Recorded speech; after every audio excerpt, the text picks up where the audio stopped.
ये है बादशाह अलाउद्दीन खिलजी की कब्र।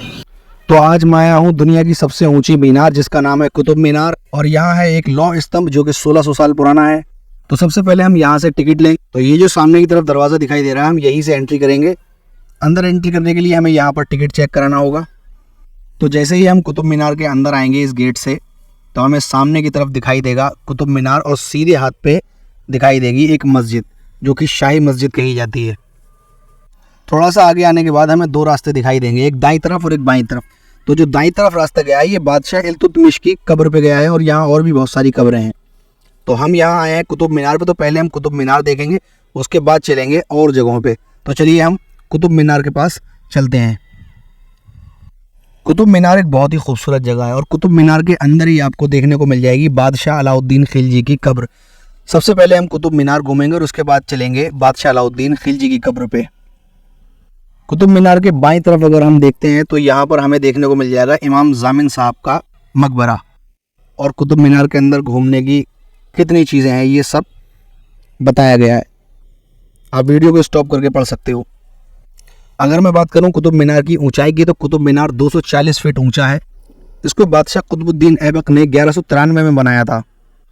अभी तो कुतुब मीनार की एंट्री बंद है, आप यहाँ ऊपर नहीं जा सकते, लेकिन पहले यहाँ एंट्री थी, आप जा सकते थे ऊपर। लेकिन एक बार ऐसा कुछ हुआ था कि यहाँ पर लाइट भाग गई थी कुतुब मीनार के अंदर, और भगदड़ होने के कारण कुछ बच्चों की मृत्यु हो गई थी। तो तभी से कुतुब मीनार का दरवाज़ा बंद कर दिया। अब ये हमेशा के लिए बंद है, ये नहीं खोला जाएगा। तो अब हम चलते हैं अलाई दरवाजे की ओर, और अलाई दरवाजे के ही बाईं तरफ इमाम जामिन साहब का मकबरा है। इमाम जामिन साहब काफ़ी बड़ी पर्सनालिटी रहे होंगे, इसीलिए कुतुब मीनार के परिसर में इनका मकबरा बनाया गया है। तो ये जो आप मकबरा देख रहे हो ये है इमाम जामिन साहब का मकबरा। इमाम जामिन के मकबरे के जस्ट सामने ही आप बहुत ही शानदार सा ये पार्क बना हुआ है, देख सकते हो। ये कितना खूबसूरत गार्डन है बना हुआ। तो ये रास्ता जाता है बादशाह अलाउद्दीन खिलजी की कब्र पे। चलिए हम बादशाह अलाउद्दीन खिलजी की कब्र पे चलते हैं।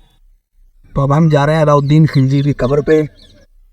तो ये है बादशाह अलाउद्दीन खिलजी की कब्र। बादशाह अलाउद्दीन खिलजी ने लगभग 20 साल तक शासन किया था, और 20 साल में 6 बार उन्होंने मंगोलों को शिकस्त दी थी।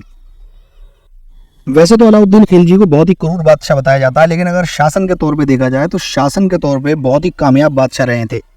अलाउद्दीन खिलजी ने अपने शासनकाल में कई बड़े बदलाव किए हैं। जैसे पहले होता था ये था कि जो उनकी सेना होती थी उन्हें वो लोग एक फिक्स सैलरी नहीं देते थे, तनख्वाह नहीं देते थे। लेकिन अलाउद्दीन खिलजी ने किया ये कि उनकी फिक्स सैलरी कर दी।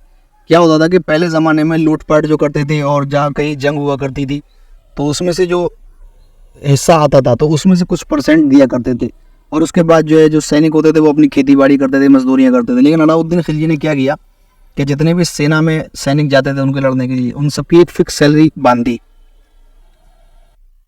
लोगों को पता ही नहीं कि अलाउद्दीन खिलजी कब्र यहाँ से चबूतरा समझ के लोग बैठ रहे हैं। मैं कई लोगों से मना कर चुका हूँ यहाँ पर बैठने के लिए। तो ये है अलाउद्दीन खिलजी का मदरसा। दोस्तों, अलाउद्दीन खिलजी के 4,75,000 सैनिक थे, जिनको खाना खिलाना और उनको सैलरी देना आसान काम नहीं था। अलाउद्दीन खिलजी ने हुलिया प्रथा जारी की थी। हुलिया प्रथा क्या होती है? जैसे कि आज के ज़माने में आधार कार्ड है, वोटर ID कार्ड है। हुलिया प्रथा यह है कि सैनिकों का चित्र बनाया जाता था और उसके ऊपर अलाउद्दीन खिलजी की मोहर लग जाती थी। उससे पता चलता था कि ये जो है सैनिक है, तो इसको सैलरी दी जाएगी और खाना दिया जाएगा। अब हम जा रहे हैं ख्वाजा शमशुद्दीन अल्तमश की कब्र पे, जिनको इल्तुतमिश भी कहा जाता है। ये वही है जिनकी बेटी रज़िया सुल्तान थी, और रज़िया सुल्तान के बारे में मैं पहले ही वीडियो बना चुका हूँ, आप जाके देख सकते हो। शमशुद्दीन अल्तमश एक गुलाम वंश से ताल्लुक़ रखते थे। कुतुबुद्दीन ऐबक ने एक जंग के दौरान गुजरात से इनको गुलामों की मंडी से ख़रीदा था। इनकी बेटी है रज़िया सुल्तान, और इनके 50 बेटे थे। एक वक्त ऐसा आया था कि इनको बंदी बना लिया गया था और इनको मदद की ज़रूरत पड़ी थी। तो इनके 50 बेटों में से एक भी बेटे ने इनकी मदद नहीं की थी, लेकिन इनकी बेटी जिसका नाम है रज़िया सुल्तान, उन्होंने इनकी मदद की थी। जब ग्वालियर के बादशाह ने शमशुद्दीन इल्तुतमिश को बंधक बना लिया तो उन्होंने अपने बेटों के पास चिट्ठी लिखी, यानी ख़त लिखा, और उनसे कहा कि मुझे यहाँ से आकर बचाओ। तो उनके 50 बेटों में से किसी भी बेटे ने वहाँ जाकर उन्हें नहीं बचाया, इस डर से कि अगर मैं वहाँ जाऊँगा तो मेरा दूसरा भाई यहाँ पर तख्त पे कब्जा कर लेगा। तब हुआ यूँ कि उनकी बेटी रज़िया सुल्तान जो थी, उन्होंने सेना ली और जाकर ग्वालियर के बादशाह को हराया, और उसके बाद अपने वालिद को वहाँ से छुड़ाया। जैसे ही रज़िया सुल्तान ने अपने वालिद को बचाया तो फ़ौरन उन्होंने ये किया कि अपनी बेटी रज़िया सुल्तान को अपने बाद उत्तराधिकारी घोषित कर दिया। ये जो कब्र आप देख रहे हो ये तो कब्र है नकल, और असल कब्र जो है वो नीचे है इस तहखाने के अंदर। मैं दिखाने की कोशिश करता हूँ। तो ये जो जीना नीचे गया है, बस समझ लो इनकी कब्र पे ही गया है ये जीना। और ये एक अंदर गुफा में बनी हुई है कब्र, देखो यहाँ असल कब्र है अंदर और ऊपर जो है नकल कब्र है। इनकी कहानी इतनी दिलचस्प और इतनी ज़बरदस्त है कि अगर इस पर बनाई जाए तो पूरी वीडियो इनकी ही बातों पर निकल जाएगी। लेकिन मैं भी आपको मुख्तसर बात बताता हूँ। ये गुलाम वंश से ताल्लुक़ रखते थे और इनको कुतुबुद्दीन ऐबक ने जब खरीद के लाया था तो इनकी जहानत और इनकी काबिलियत को देखते हुए इनको अपनी गद्दी पर बिठाल दिया था। उनके बाद जो राज्य को संभाला था वो इन्होंने ही संभाला था। इनके मकबरे के बाहर जो जितना भी बड़ा ये ग्राउंड आप देख रहे हो ये सब कब्रिस्तान है, और इस कब्रिस्तान में बहुत सी कब्रें हैं। लेकिन कौन सी कब्र किसकी है ये कह नहीं सकते, क्योंकि कोई भी बोर्ड लगा हुआ नहीं है, कोई नाम मेंशन नहीं है, तो बता नहीं सकते कि कौन सी कब्र किसकी है। अब हम जा रहे हैं अलाई मीनार की ओर। अलाई मीनार क्या है?